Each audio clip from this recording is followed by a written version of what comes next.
ನಾನು D boss fan. ಅವ್ರ ಬಗ್ಗೆ ಒಂದು ಸಾಂಗ್ ಬರ್ತೀನಿ. ಇದು ಡಿ ಬಾಸ್ ಫ್ಯಾನ್ಸ್ಗೋಸ್ಕರ, ದಯವಿಟ್ಟು ಕೇಳಿ.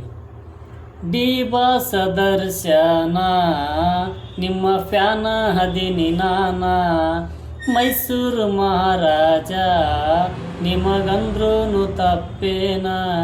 ಡಿ ಬಾಸ್ ಅಂದ್ರ ಪಂಚ ಪ್ರಾಣ, ನಿಮ್ಮ ಸಲುವಾಗಿ ಕೊಡ್ತೀವಿ ಪ್ರಾಣ, ನಿಮ್ಮ ಅಭಿಮಾನಿ ನಾನಾ.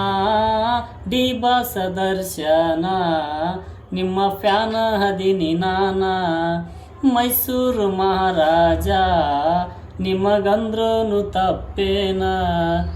ನಿಮ್ಮ ಮನಸ್ಸು ಬಂಗಾರ, ನೀ ಅಭಿಮಾನಿ ದೇವಾರ. ನಿನ್ನ ಮನಸ್ಸ ಬಂಗಾರ, ನೀ ಅಭಿಮಾನಿ ದೇವಾರ. ನಿನ್ನ ಹಿಂದೆ ಜನಸಾಗರ, ನೀ ಮೆರಿಬೇಕು ರಾಜನ ಥರ. ನಿನ್ನ ಹಿಂದೆ ಜನಸಾಗರ, ನೀ ಮೆರಿಬೇಕು ರಾಜನ ಥರ. ಡಿ ಬಾಸ್ ಅಂದ್ರ ಪಂಚ ಪ್ರಾಣ, ನಿಮ್ಮ ಸಲುವಾಗಿ ಕೊಡ್ತೀವಿ ಪ್ರಾಣ, ನಿಮ್ಮ ಅಭಿಮಾನಿ ನಾನಾ. ಡಿ ಬಾಸ್ ದರ್ಶನ ನಿಮ್ಮ ಫ್ಯಾನ ಹದಿನಿ ನಾನ.